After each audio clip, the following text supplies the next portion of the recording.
Gloire à Dieu. Et je suis le frère Boniface Meignier. Je suis né en 1960, le 16 février, au centre du Cameroun, dans un petit village appelé Odumba 1 dans la Leki.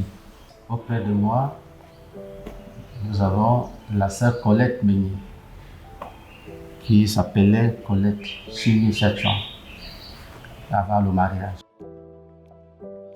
L'histoire de la CMCI Côte d'Ivoire a commencé depuis le 25 juillet 1995 avec l'arrivée du couple missionnaire Boniface et Colette Meignier et leur première fille Gracielle Meignier.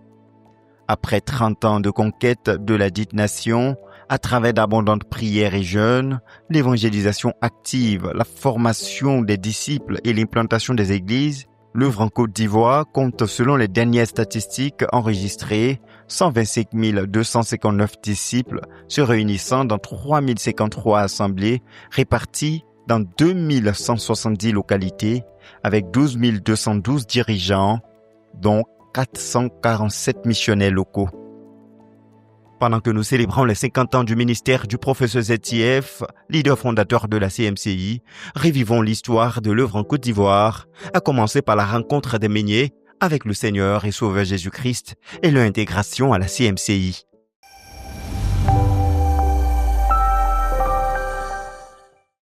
Parlant de ma conversion, elle eut lieu en septembre 1981 à l'est du Cameroun. C'est là-bas que j'avais rencontré un missionnaire que le frère Zach avait envoyé à l'est, à Bertois, dans les années 79. Et je l'avais trouvé au centre-ville. Il exposait la littérature par terre et il évangélisait.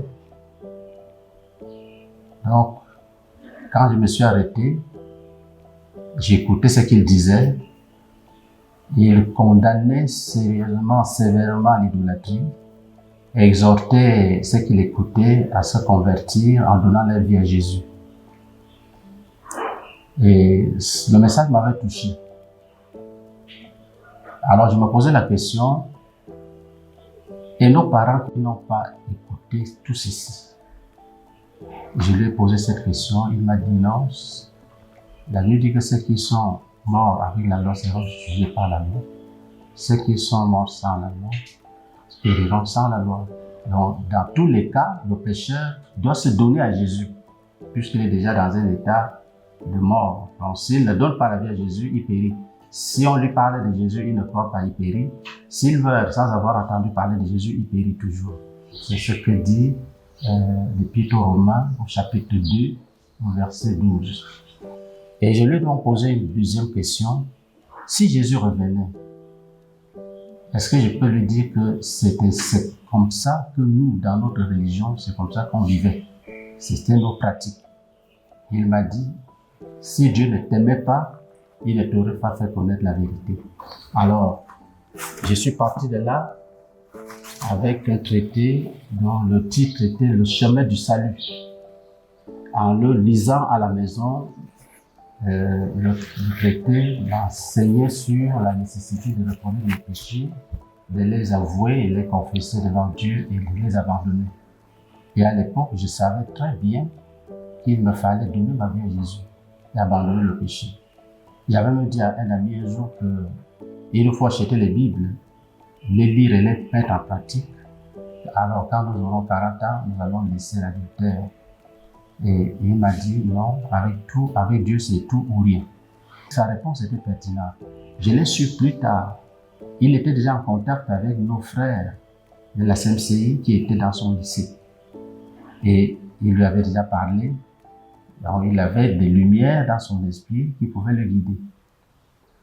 Et j'avais vu l'intention de le faire, mais j'étais bloqué par l'exigence d'arrêter de pécher après avoir fait toute forme de confession.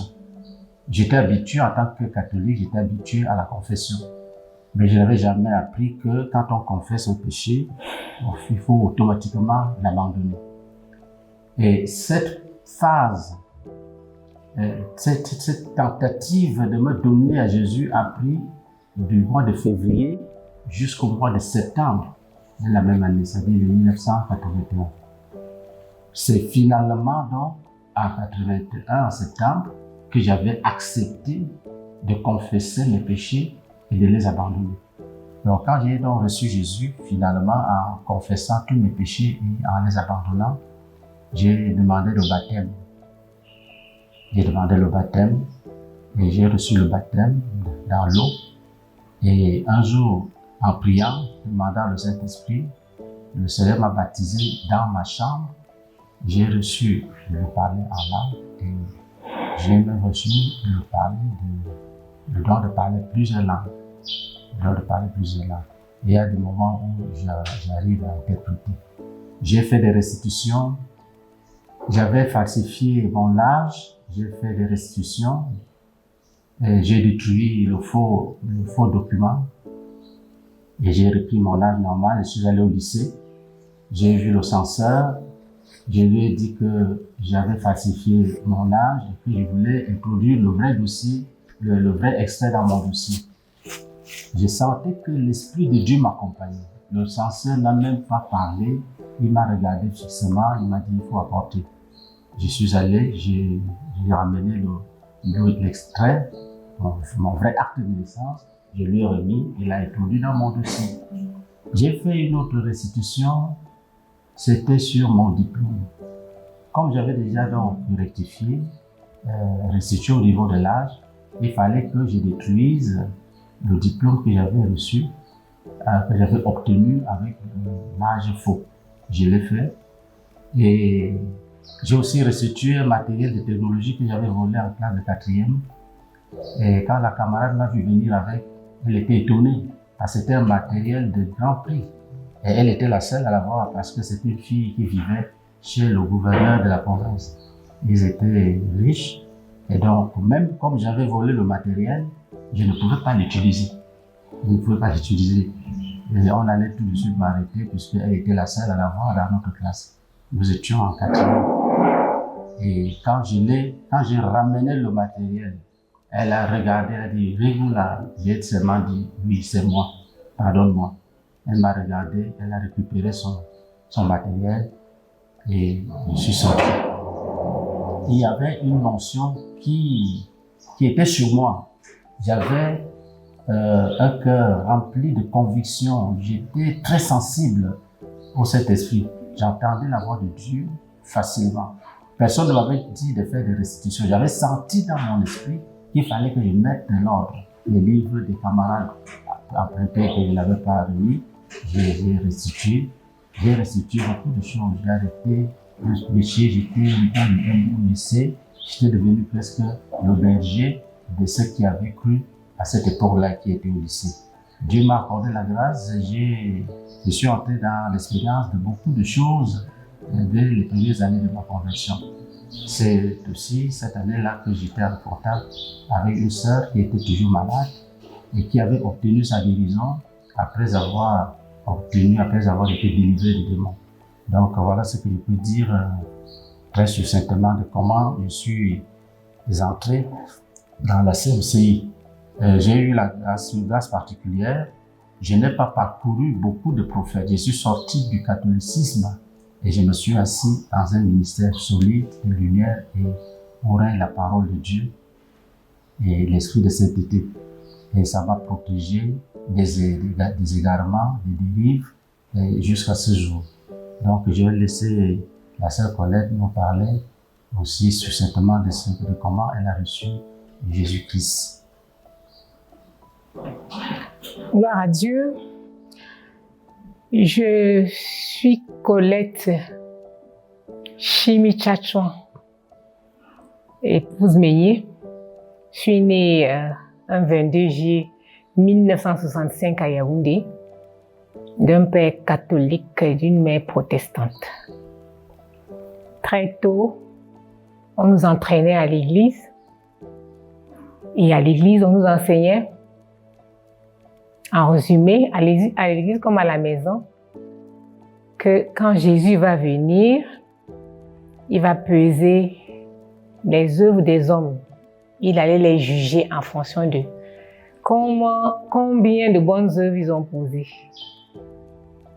Si les bonnes étaient nombreuses, alors on entrait au ciel, et si les mauvaises étaient nombreuses, on serait jeté dans le lac de feu. La notion de ciel et de lac de feu était déjà connue, mais la puissance pour arrêter le péché n'existait pas. Parce que malgré tout ça, je mentais, volais, trichais, je gardais rancune. Il y avait un esprit de vengeance. Et en 1979, dans ma synagogue où j'allais tous les dimanches avec ma tante qui m'a élevée, parce que j'ai été remise à cette tante depuis l'âge de 3 ans. Donc j'allais dans cette église évangélique, l'église protestante évangélique du Cameroun. Et ce jour-là, ce n'était pas notre pasteur qui avait prêché. C'était un homme qui n'avait pas la robe noire, la toge noire au col blanc, qui avait porté un ensemble tailleur, homme. Cet homme a passé la matinée à condamner le péché, à condamner ce que nous on appréciait au lycée, ce qu'on enviait. Il avait ce jour-là particulièrement parlé du péché, de l'immoralité, et il disait qu'il y a des filles qui sont belles, mais qui sont pourries. Elles sont belles, mais elles sont pourries. Cette parole va me délivrer de l'envie et de la comparaison avec ces filles que nous trouvions belles au lycée, que nous trouvions nanties au lycée, que nous trouvions à l'aise. Des filles qui étaient à l'aise, qui pouvaient à 16 heures distraire toute la classe parce qu'elles veulent prendre leur pot de yaourt. Dans cette parole, en tout cas, le Seigneur m'a fait comprendre ça divinement. Et donc, ça m'a fait esquiver humainement beaucoup de péchés. Et en 1982, j'étais alors en train de préparer mon BEPC. Parce qu'ayant connu beaucoup d'histoires de jeunes filles qui ont raté leur vie, j'avais résolu que moi, si je n'ai pas le BEPC, qu'aucun garçon ne me parle. Donc, l'ambition d'avoir le BEPC était comme et pour moi, la clé qui devait m'ouvrir le passage pour entrer dans le péché. Mais le gloire sont rendues au Seigneur parce que la même année, pendant que je préparais ce BEPC, une voisine de quartier m'a invitée au Centre culturel français à Yaoundé. Je suis allée, arrivée là-bas, j'ai revu le même monsieur qui avait prêché en parlant de beautiful but rotten, belle mais pourrie. Cette fois-ci, je me rends compte que ma cousine, ma grande cousine, Charlotte Ngongan, est dans les semeurs. Et ils ont chanté, ils sont passés. Et puis ce prédicateur est venu, c'était bien le professeur Zacharias Tanifoumou. Il a tellement condamné le péché ce jour-là encore, en étant précis. Cette précision, c'est quoi? Il disait, il y a des gens ici qui disent que leurs péchés ne sont pas nombreux et que quand Jésus va venir, il va peser, leurs bonnes œuvres seront plus nombreuses que leurs mauvaises œuvres. Là, j'ai cru que ma sœur, ma cousine, avait peut-être parlé Mais non, c'est pas elle qui m'avait invité. Elle savait même pas que j'étais dans la salle. Et le frère a insisté que ces personnes-là vont aller en enfer, ils vont aller en enfer, ils vont aller en enfer. C'est ainsi que j'ai capitulé. Et j'ai donné ma vie à Jésus. Dès qu'on a lancé l'appel, j'ai donné ma vie à Jésus. Et on m'a confié à une conseillère qui m'a parlé cette nuit-là. Et j'ai compris la nécessité de me repentir, la nécessité de réparer les torts, de restituer les objets volés. Et quand je suis rentrée à la maison, après la prière avec cette dernière, quand je suis rentrée à la maison, j'ai entrepris ma repentance et la restitution en même temps. Je me souviens bien du petit frère de mon tuteur qui était revenu d'un voyage un jour. Il a laissé négligemment son argent là. Il me suis servi. Et ce jour, quand je suis allée lui demander pardon, il m'a rabroué. Et il m'a dit, tu ne vas pas entrer au ciel seul. Il a refusé de prendre l'argent.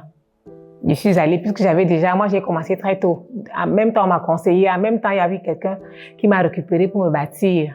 La sœur Elisabeth Eyinga à l'époque, qui est devenue plus tard Elisabeth Akam. Je suis rentrée lui faire le point. Elle m'a dit, Dieu a vu ce que tu voulais faire. Ça suffit. Et je crois que j'avais été conseillée d'aller donner ça à l'église, comme offrande, le dimanche qui suivait. J'avais des choses de mes camarades que j'avais pris. J'avais même la tenue de quelqu'un, parce qu'on n'avait pas trop de moyens. Une année, je suis arrivée chez ma maman. Ma sœur a pris la tenue de quelqu'un qui vivait chez nous pour me donner, pour que j'aille m'inscrire. Donc, il y a eu ce genre de choses-là pour lesquelles j'ai eu à faire des restitutions. J'ai eu à faire une restitution parce qu'à un moment donné, ma mère avait trouvé que j'étais grande et qu'il y avait une fille, quand j'allais en vacances chez ma mère à Berthois, il y avait une de mes cousines qu'elle pensait être sérieuse, qui nous emmenait danser. Et je me souviens qu'un jour, pendant un de ces booms de vacances, cette dernière m'a collé un garçon. Elle avait déjà tellement encaissé de lui pour elle-même et pour moi. C'est elle qui demandait ce qu'il faut. Et ce jeune homme espérait vraiment m'avoir, alors que j'étais dans mon raisonnement de faut pas, les hommes sont des bandits, faut pas se donner à eux. Donc l'année qui suivait, ayant cru, je suis revenue à Berthois et je suis allée me repentir chez ma cousine en question et lui dire que je ne suis pas dans ce genre. Ce n'est pas que j'évite comme j'évitais avant par raisonnement logique. C'était par conviction et par conséquence de ce que j'ai rencontré le Seigneur Jésus-Christ. Je me suis fait baptiser. Par la grâce de Dieu, à l'époque, chaque jeudi après-midi, on recevait des jeunes convertis à Yaoundé, à Obili, au temple qui était à Obili. Et nous avons suivi des enseignements, en finissant avec le passé, les péchés, toute la restitution. Donc un beau jour, je suis arrivée et le frère Malé, après nous avoir prêché, nous a demandé qui voulait se baptiser. J'ai accepté de me baptiser. Et c'est comme ça que je suis venue au Seigneur. Et depuis lors, je suis restée dans la communauté jusqu'à ce jour. C'est donc ainsi que le frère Boniface Meigné et la sœur Colette Chimichachuang à l'époque se convertissent à Christ. Après plusieurs années de marche avec le Seigneur et de service dans sa maison, le Seigneur conduit minutieusement les choses jusqu'à ce que tous les deux découvrent qu'ils sont destinés à être mari et femme.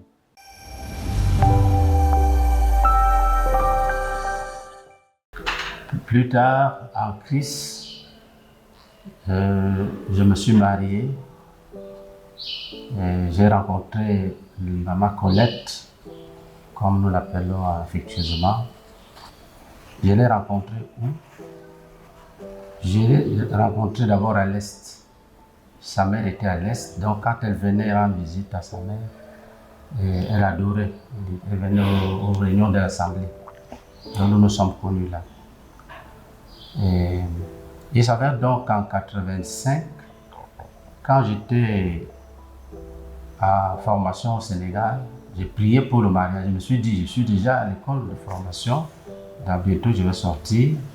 On nous avait dit d'oublier le mariage pendant que nous étions au lycée, parce que les longues fiançailles n'étaient pas recommandées. Et quand un élève est encore au lycée, s'il s'engage dans les liens du mariage, de fiançailles, ça serait une longue épreuve.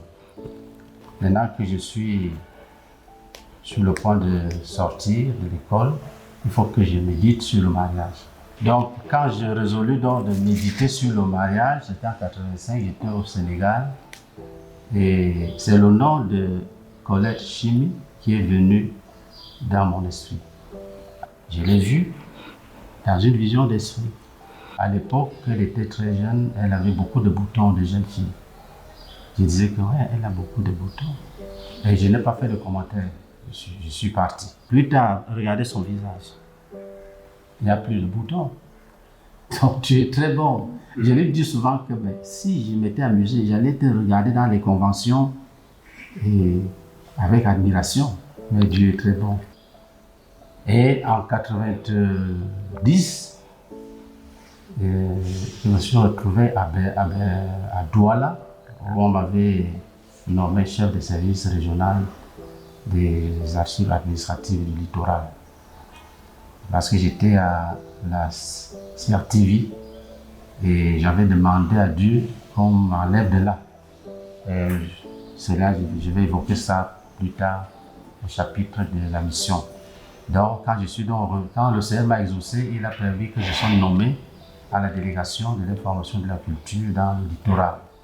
Quand je fus muté à Douala, c'est là-bas que je l'ai rencontré encore parce qu'il venait toujours à l'Est où se trouvait sa mère, venait à Berthois. Moi, j'avais cru à Berthois, donc j'habitais dans la maison du pasteur, du missionnaire. Donc, quand on m'a affecté à Douala, et elle aussi était à Douala dans le cadre de sa formation. Je pense qu'elle avait trouvé un travail là-bas. Et c'est là où nous nous sommes à nouveau rencontrés. Et quand je m'apprêtais à prendre un jeûne de 7 jours, je lui ai dit, il faut que Dieu me parle du mariage. Et j'ai eu une vision qui m'a situé clairement sur quelle est l'épouse, quelle est la femme que je devais prendre pour épouse. Dans la vision, il y avait 4 sœurs. La première avait tourné le dos et partait en toute vitesse. Elle partait vraiment en toute vitesse, comme si elle était pourchassée. Et il y a une qui était à 6 mètres environ, qui avait croisé les mains et qui était tranquille, paisible. Et il y avait 2 qui s'étaient approchés de moi jusque sous mon nez, sous mon menton. Et une a dérivé, a donné un coup de coude à l'autre. Et l'a écarté. Et elle m'a fait une bise. Celle qui avait été écartée a dit, tu vois ce qu'elle fait? J'ai dit, laisse. Du coup, le Seigneur m'a donné l'explication. Il m'a dit, elles étaient 4. Une a démissionné, celle qui partait à toute vitesse a démissionné. Les 2 qui sont venues vers toi sont éprises de convoitise. Ta vraie femme, c'est l'autre qui est debout avec les mains croisées. Et c'était la sœur Colette. Alors Colette Chimi, c'était la sœur Colette Chimi. Alors, quand je me suis réveillé avec cette vision, je suis allé déposer mon dossier de mariage, le dossier définitif du mariage auprès de mon dirigeant, mon faiseur de disciples qui à l'époque était le frère Jean de Dieu Wachini. Voilà comment je me suis marié. Et puis c'était un mariage très sobre pendant la crise au Cameroun. Il n'y avait pas de moyens. Mais nous avons décidé de nous marier. Et nous avons réussi ce mariage. Et les gens rendaient témoignage. Mais pendant qu'il y a la crise, vous avez les moyens pour vous marier. Et Dieu nous a bénis vraiment. Que le Seigneur soit glorifié. Je dis donc en tant que Colette Chimi Tchatchouan, la fille de Tchatchouan Mathieu, et j'avais décidé de me venger. Le mariage n'était pas dans mon programme. J'avais vu trop de choses se passer autour de moi. Depuis ma mère à ma grande sœur et aux filles avec qui j'ai été au lycée. Donc j'avais gardé une rancune contre les hommes. J'étais contente de savoir que quelqu'un cherche à m'avoir sans pouvoir réussir.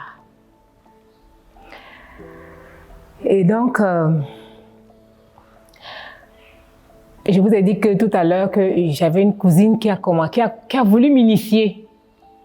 Et ça n'a pas marché. Le Seigneur m'a gardée. De 1982, où j'ai donné ma vie à Jésus, jusqu'en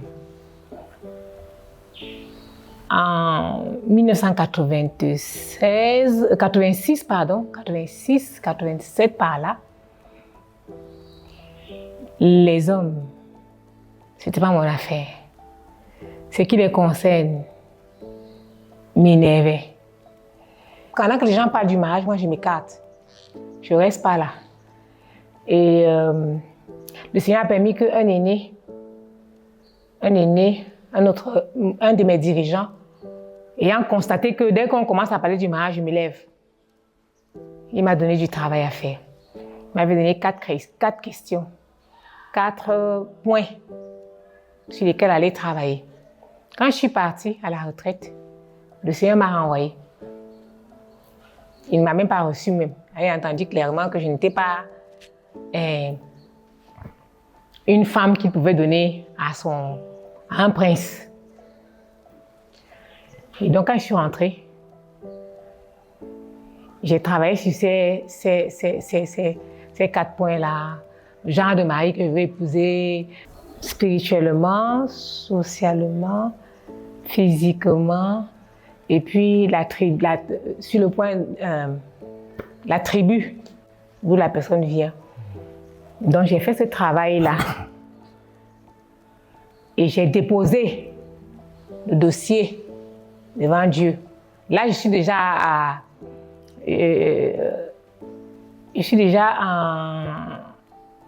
en première année de BTS.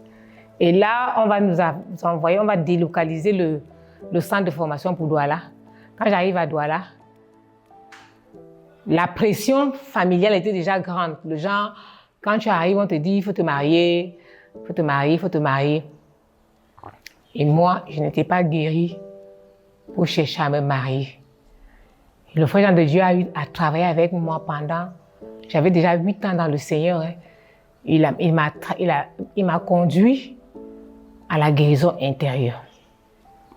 Et ceci a permis que je voie les choses autrement. Ça a permis que je comprenne que les hommes n'étaient pas seulement ce que je pensais, ce que j'avais vu. Et donc j'étais disposée. Dans cette disposition de cœur et d'esprit, c'est là que le Seigneur va me dire, voici ton mari. Quand le Seigneur me dit, voici ton mari, en tout cas, je ne veux pas parce que je me dis, cette affaire-là, il faut que l'homme court après toi. J'ai souvent entendu les gens dire, il est venu, il a cherché. Je voulais aussi que ce soit pareil. Mais Dieu n'a pas fait que ce soit pareil. Et je suis restée dans cette situation, dans cette position-là pendant 1 an et 6 mois.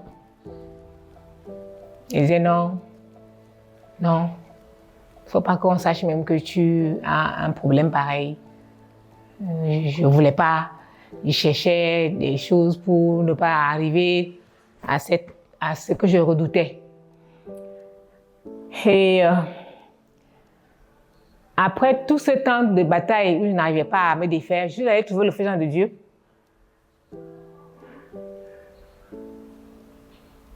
Nous étions à une retraite. Il nous avait amenés à une retraite.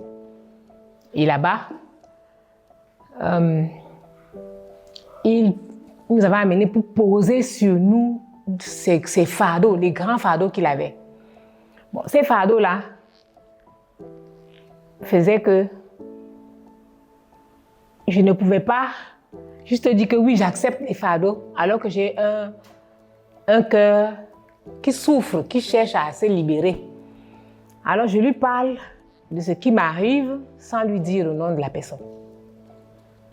Alors il me pose la question, est-ce qu'il y a quelqu'un dans l'église que tu aimes? J'ai dit, je ne sais pas si c'est l'amour, mais ce que je sais, c'est que la personne ne m'a rien dit. Parce que pour moi, pour que ça se passe, il faut que quelqu'un te dise quelque chose. Il a insisté, donc je lui ai dit, quand je lui ai dit, je suis surprise que c'était un travail sur lequel il était depuis très longtemps. Parce qu'il va me sortir son classeur et me montrer la fiche sur laquelle il avait écrit « Connaître la volonté de Dieu pour un mariage possible entre Colette Chimi et Boniface Meignier ». Là, je suis choquée et puis je me dis « Mais c'est certainement ces prières-là qui ont fait que je sois dans cette situation dans laquelle je suis. » Mais au lieu même de me délivrer, puisque j'étais venue pour demander la délivrance, il a prié pour confirmer le mariage et l'amener à l'existence.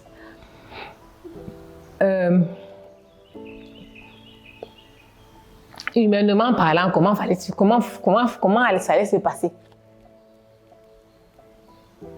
C'était un jeune homme entouré. C'est un dirigeant fort, zélé, qui rend ministère. Il y a beaucoup de personnes autour de lui. À quelle heure, à quel moment va-t-il considérer que toi aussi tu es là?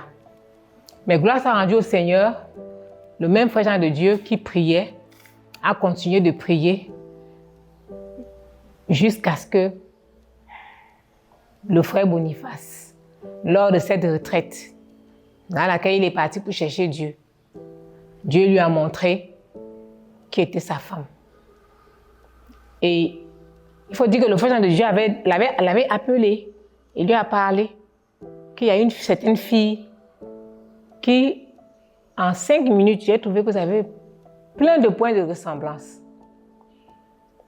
Et il a laissé partir. Donc, comme il se cherchait, il a donc pris cette retraite et le Seigneur lui a dit, voilà la femme que je te réserve. Il n'a pas tardé.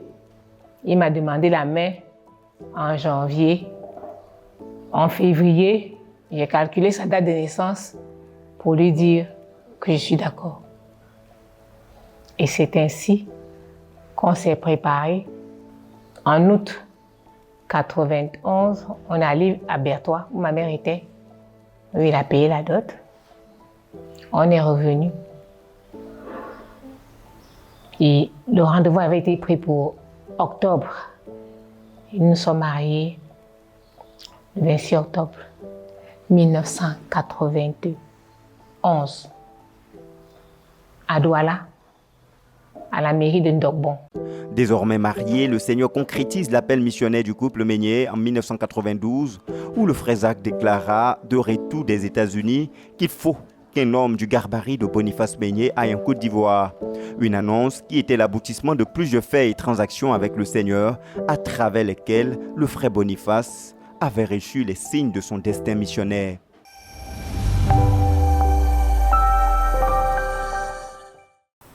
Quand j'ai cru, je me suis engagé radicalement auprès de mon Père en Christ. Je suis allé, après ma conversion, je suis allé en vacances une seule fois. en 82. Je ne suis plus jamais allé en vacances. Quand les vacances arrivent, je me consacre à l'église. On m'a envoyé dans les villages de l'Est prêcher, exhorter les frères. Et j'ai grandi dans le ministère pastoral. Comment? J'avais constaté que dans l'assemblée, il y avait beaucoup de conversions. Et il arrivait que l'assemblée remplissait et après, les âmes se retiraient et restaient vides. Et j'avais pris la décision de rendre des visites pastorales dans le but de restaurer tous ceux qui étaient fatigués.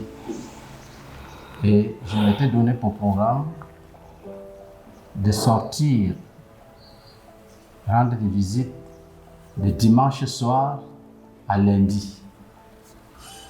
Pourquoi? Parce que je voulais restaurer ceux qui n'étaient pas venus dimanche. Je devais aller chez eux pour savoir pourquoi ils sont absents, pourquoi ils étaient absents à l'assemblée, à l'adoration. Après avoir partagé les fardeaux avec eux, on priait et je me rassurais qu'ils seront là mardi à l'enseignement. Et ceux qui ne venaient pas à l'enseignement, je leur rendais visite avant vendredi pour me rassurer que s'ils ont un problème, on a prié et qu'ils sont prêts pour venir à la prière vendredi. Et ceux que je n'avais pas vu vendredi, je faisais tout pour les voir samedi, me rassurer qu'ils seront à l'adoration dimanche. Et ça a marché. Et il y avait des gens qui persévéraient. Certains, quand ils me voyaient de loin, quand ils me voyaient venir, ils fuyaient. Ils fuyaient parce que si je reste avec toi, je vais te parler jusqu'à ce que tu reviennes. Parfois, on était obligé de revenir d'abord avant de regarder après. Alléluia. Donc, dès que quelqu'un m'aperçoit à distance, il fuit. Il fuit, il prend un autre chemin. Et c'est à Berthois qu'on a commencé à m'appeler pasteur. Je ne savais même pas ce que ça voulait dire. Il arrivait qu'à la maison, à la réunion de prière, quand on demande de prier pour ceux qui n'étaient pas là, j'avais toujours des informations sur ceux qui n'étaient pas là. C'est alors qu'un jour, le frère Nicolas, qui est directeur du quartier général aujourd'hui, s'est exclamé un jour: ah Boni, toi tu connais les problèmes de tout le monde. Bref, c'était le début d'une longue carrière pastorale. C'était le début d'une longue carrière pastorale. Quand j'étais en formation au Sénégal, j'ai rencontré là-bas une église, une dénomination, je ne dirai pas le nom ici. Notre communauté n'était pas représentée au Sénégal et la vision de plantation des églises ne m'était pas encore, n'avait pas été communiquée. Donc je suis allé chercher une dénomination où je pouvais adorer Dieu. J'ai donc trouvé celle-là. Et celle dont je parle sans dévoiler le nom. Qu'est-ce que j'avais remarqué? Les gens ne priaient pas. Une grande église, dimanche, elle est pleine. Vendredi, un jour, nous étions 7 personnes. Et c'était des étudiants. Et la plupart des étudiants étaient des étrangers qui étaient venus pour les études en médecine ou dans d'autres facultés de l'université. Et celui qui avait dirigé la prière avait écrit au tableau 2 sujets. On a prié, nous nous sommes levés, nous sommes rentrés. Ça m'avait enflammé. Et je m'étais dit, si je viens en mission au Sénégal, j'ai fait 2 ans sans sortir intercession. Quand je sors, je commence à bombarder. Donc, après mes études, j'ai travaillé à Yaoundé jusqu'en 89, on m'a affecté à Douala. À Douala, donc, Dieu m'a parlé. Dieu m'a dit, tu seras missionnaire en Afrique de l'Ouest comme pasteur homme de culture. Et j'ai donc sollicité un rendez-vous. J'ai sollicité un rendez-vous et le frère m'a reçu lors de sa visite, l'une de ses visites à Douala. Il m'a reçu, je lui ai dit que je voulais aller en mission. Je ne lui ai pas dit le reste, je n'ai pas dit Dieu m'a dit tu seras missionnaire en Afrique de l'Ouest, tout ça. Il m'a dit non, les gens comme toi ne partent pas en mission, ils bâtissent les âmes, ils bâtissent les gens. Et bien aimé, j'avais obéi à cette vision. J'avais à rester systématiquement, parce que j'apprenais déjà le Wolof. J'avais déjà un livre Wolof, je me préparais. Donc quand le frère avait dit ça, j'ai jeté le livre quelque part, jusqu'à ce jour. Et je me suis mis à bâtir les disciples. Et j'étais en train de réussir même dans l'art de bâtir des disciples à Douala. Et un jour, lors de son retour des États-Unis, nous sommes allés le saluer à l'aéroport. Dès qu'il m'a vu, il a dit il faut qu'un homme de gabarit de Boniface aille en Côte d'Ivoire. Et les anciens qui étaient là, tous qui étaient là, ont dit gloire à Dieu, comme unanimement. Et il a dit il faut que les anciens examinent le dossier. C'est là où j'ai compris que le frère Jacques était un homme très loyal. C'est-à-dire, je croyais que c'était suffisant, mais il a remis le dossier entre les mains des anciens. Et les anciens ont traité ça avec amour et maturité, et ils ont confirmé de nous libérer. Mais qu'est-ce que nous remarquons? La Côte d'Ivoire et l'Afrique de l'Ouest, et puis je suis un pasteur, et puis je suis un homme de culture. Un homme de culture. Un homme de culture, c'est quoi? Quand tu as une radio, une télévision, quand tu as un magazine, tu écris les livres, quand tu fais les films, quand tu produis les documentaires, c'est ça mon travail, même si je ne prêchais pas l'évangile, c'est ça que j'allais vivre. Donc, nous comprenons que Dieu marchait, le frère a marché avec Dieu. Donc, ça a confirmé notre appel. Et je voudrais vous dire une chose, j'ai connu beaucoup de phases, de périodes dans la marche. J'ai connu une période où on lutte avec le péché. On lutte avec le péché. On a donné la vie à Jésus, mais on lutte. On lutte. Et l'un des péchés qui voulait rester, c'était la masturbation. Je me souviens, j'ai distribué le traité au lycée. J'ai donné à un jeune homme le traité Dieu, le sexe et tout. Il lisait le traité devant moi. Il lisait et je m'étais arrêté. C'est-à-dire, il a pris le traité, il a commencé, alors je ne pouvais pas le laisser. Je me suis tenu là pour qu'il finisse. Il s'est écrié, oui, la masturbation aussi est un péché. J'ai dit oui. J'ai senti mal parce que je n'avais pas encore expérimenté la délivrance. Je n'ai même pas continué à évangéliser. Je l'ai laissé. Si je me portais bien, j'allais le convertir là sur le champ. Je l'ai laissé les parties. Et après ça, j'ai commis la fornication. Ça faisait déjà 2, j'ai caché. J'ai dit ça pourquoi? Parce que plus c'est par ces 2 choses que je veux expérimenter ce qu'on appelle la délivrance du péché. Et que je peux dire à quelqu'un que tu peux être délivré. Donc, quand je me suis repenti, j'ai confessé tout, j'ai arrêté. Dieu me dit, tu vas dire. J'ai dit, non Seigneur, c'est fini, je ne veux plus. Il dit, tu vas dire. Il y a des gens qui ont appris que l'univers c'est transparent. Ce n'est pas le hasard, c'est que je sors d'un moule divin. C'est-à-dire que je ne voulais pas parler de ça du tout à quelqu'un, à un être humain. Il dit, tu vas dire. Alléluia. Amen. Finalement, donc, un jour, je suis allé à la retraite. Étant à la retraite, Dieu me dit, si tu ne veux pas te repentir, sors de ma présence.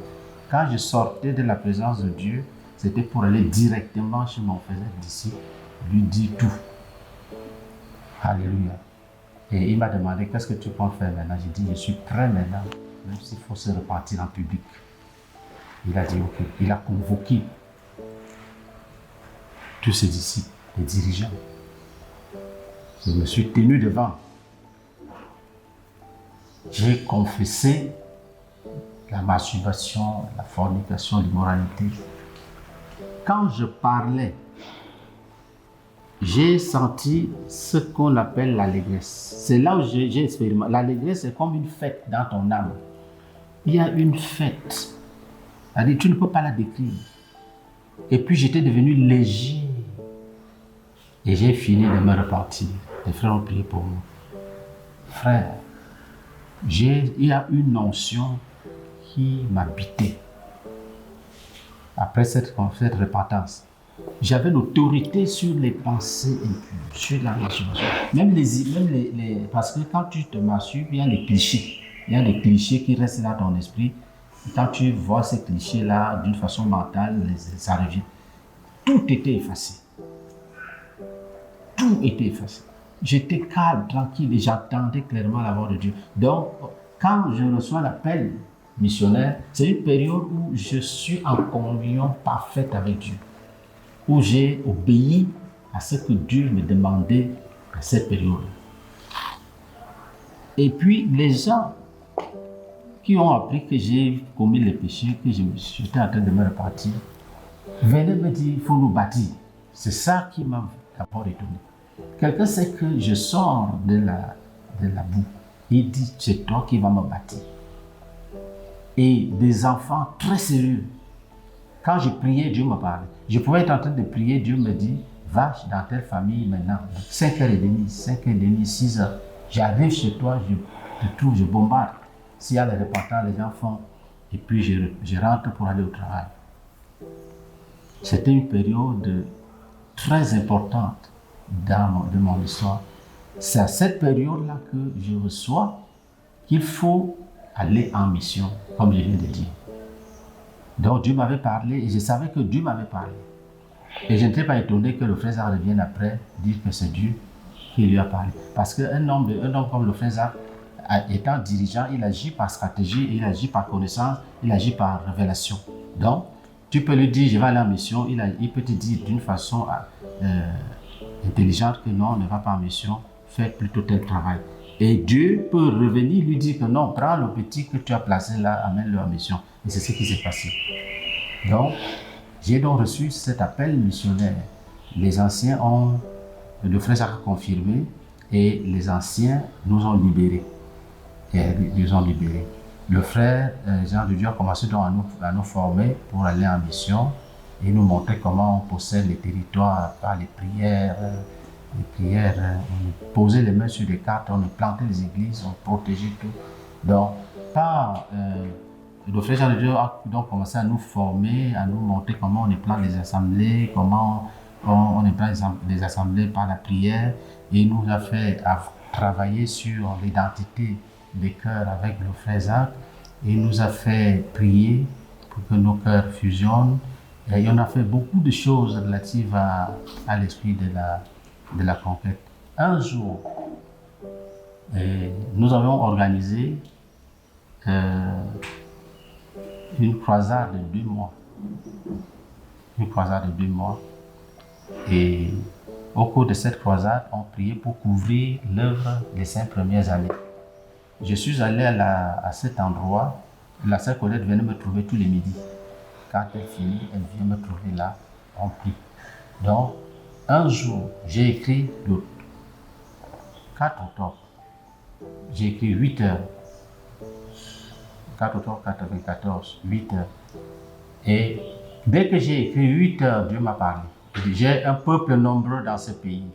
Je vous envoie afin de le rassembler. Vous avez des moyens pour cela. Et cette prophétie nous a beaucoup guidés. Quand nous sommes arrivés, nous avons trouvé que les gens étaient des croyants, mais comme des croyants abandonnés à eux-mêmes.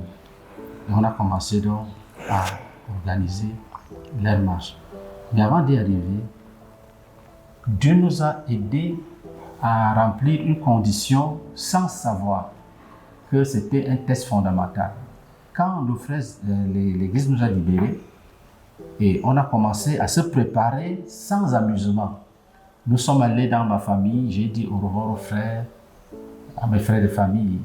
Ma grande sœur pleurait par exemple. Elle disait, qui va m'enterrer quand tu t'en vas comme ça. Donc c'était difficile pour nous. Sa maman était chez nous. Il fallait la libérer. Mes petits frères habitaient avec moi. Il fallait que je les libère. Que je me suis arrangé pour ne rien devoir à quelqu'un. Je n'ai pris aucun engagement que chaque mois je vais t'aider, je vais faire ceci, zéro. Nous nous sommes désengagés totalement. Voilà qu'un jour, le frère Zach pose la question, à un missionnaire, un candidat missionnaire, est-ce que tu as dit au revoir à tes parents? Il dit non. Il dit tu es disqualifié, c'est fini. Et celui-là n'est plus jamais allé à la mission. Il demande, frère Meunier, tu as dit au revoir à tes parents? Il dit oui. Il dit, est-ce que c'est moi qui t'ai envoyé? Il dit non. C'est fini. Donc voilà comment nous sommes qualifiés sur un détail très important. Parce que la mission n'est pas le jeu. C'est-à-dire qu'il ne faut pas donner l'impression qu'on te force. Ta famille peut aller faire des bruits auprès des dirigeants qu'ils ont besoin de leur fils. Donc nous avons pris des dispositions pour que l'œuvre, pour qu'un dirigeant ne souffre. Voilà. Nous avons porté la responsabilité, nous avons assumé. Voilà. Et nous étions déterminés, on n'avait pas honte d'aller en mission. Et notre mission, c'était, j'ai démissionné pour aller en mission. Avant cette démission, il y a quelque chose qui s'est passé dans ma relation intime avec Dieu. J'avais un projet qui me faisait fermer le cœur à tout ce que l'Église planifiait. Je voulais créer un centre de documentation scientifique et technique. Ça demandait ma présence et les moyens. Et tout ce qu'on parlait, même ma nomination, on ne me disait rien. Je savais que c'est pour améliorer mon CV. Dans ma tête, je ne devais pas rester dans la fonction publique travailler. Donc, quand un jour, le Seigneur m'a contraint à prendre une retraite pour aller décider, je suis allé à la retraite et j'ai décidé de me consacrer à l'église de Douala, d'être le serviteur de tous les anciens. Ce jour-là, j'ai senti le Saint-Esprit est descendu sur moi. Le Saint-Esprit est descendu sur moi. Et puis Dieu m'a dit, sortez, prêchez, et posez les mains malades, guérissez-les.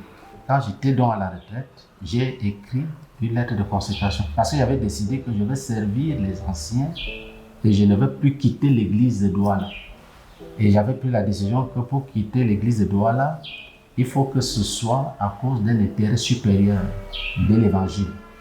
C'est-à-dire qu'il n'y a que quelque chose relatif à l'évangile qui peut me faire quitter Douala et qui soit plus grand que ce que je faisais.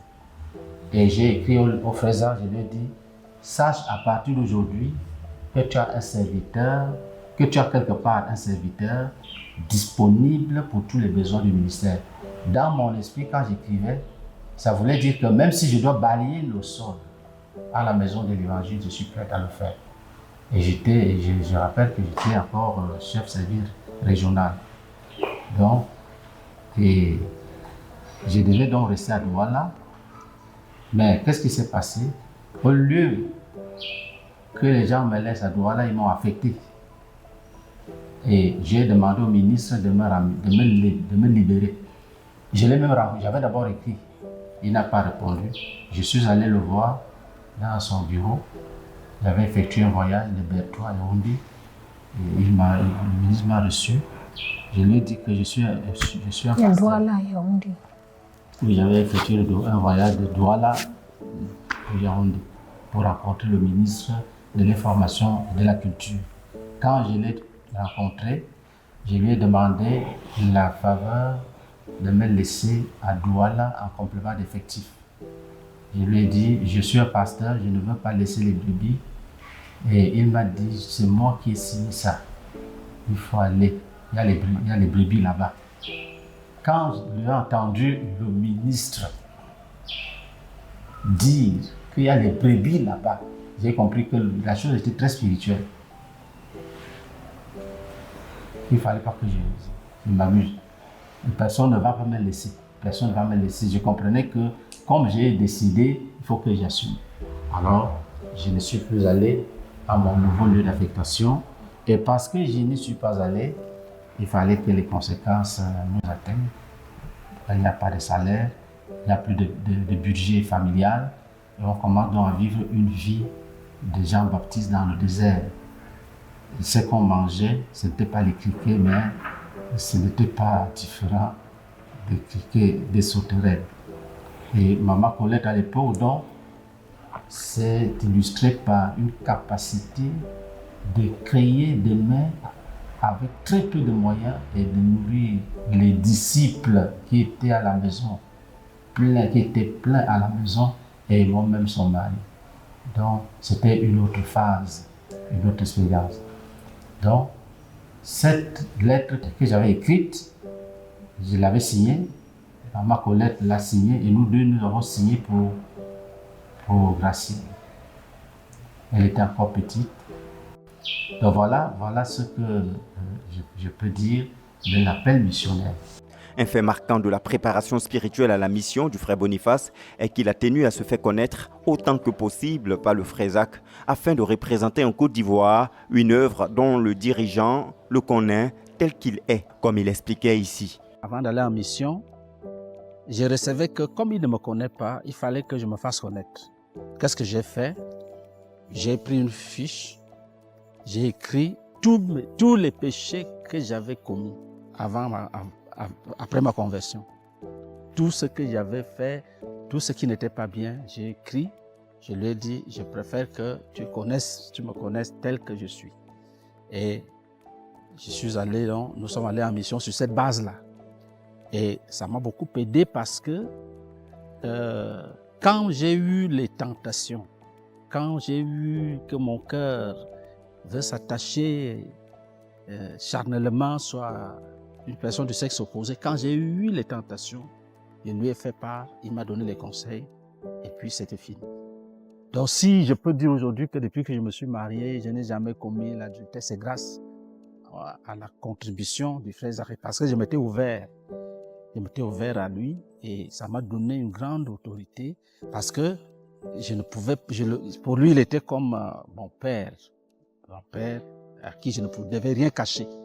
Donc, j'ai toujours dit aux frères que la transparence chasse la folie. Donc, si j'avais développé un type de relation de cache-cache avec lui, le champ de mission m'aurait emporté.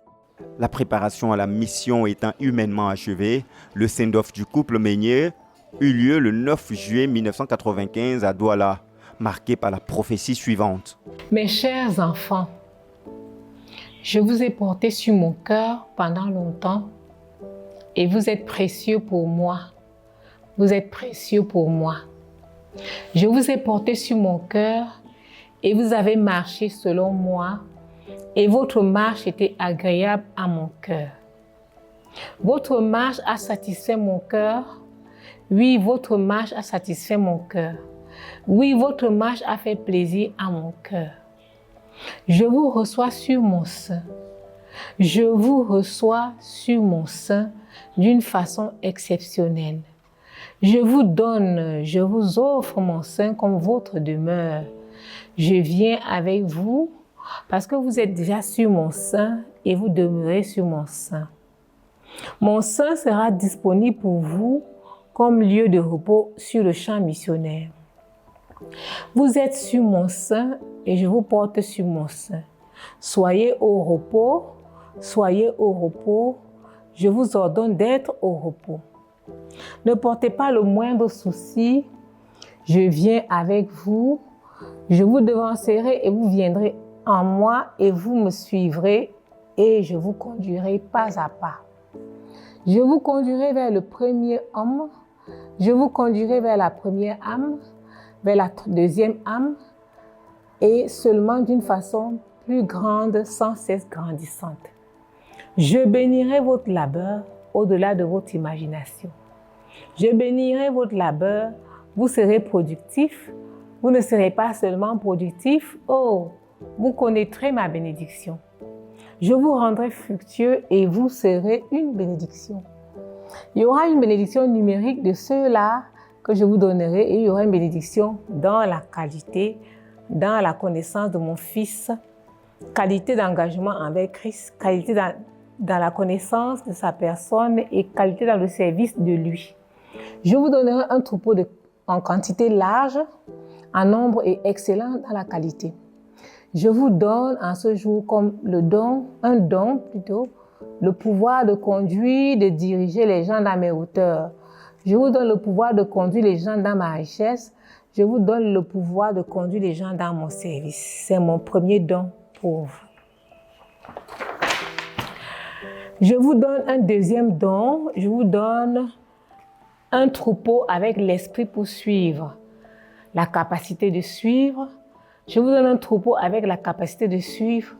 Pendant que vous les conduirez vers mes pâturages verts, ils vous suivront et ils resteront avec vous et ils serviront avec vous. Vous ne serez pas seuls. Vous aurez une suite de qualité, une grande suite. Vous les respecterez. Vous ne les mépriserez point. Vous les respecterez et vous les exalterez et ils vous exalteront plus haut. Et vous serez rangés dans les hauteurs sans cesse grandissantes dans ma connaissance et dans mon service.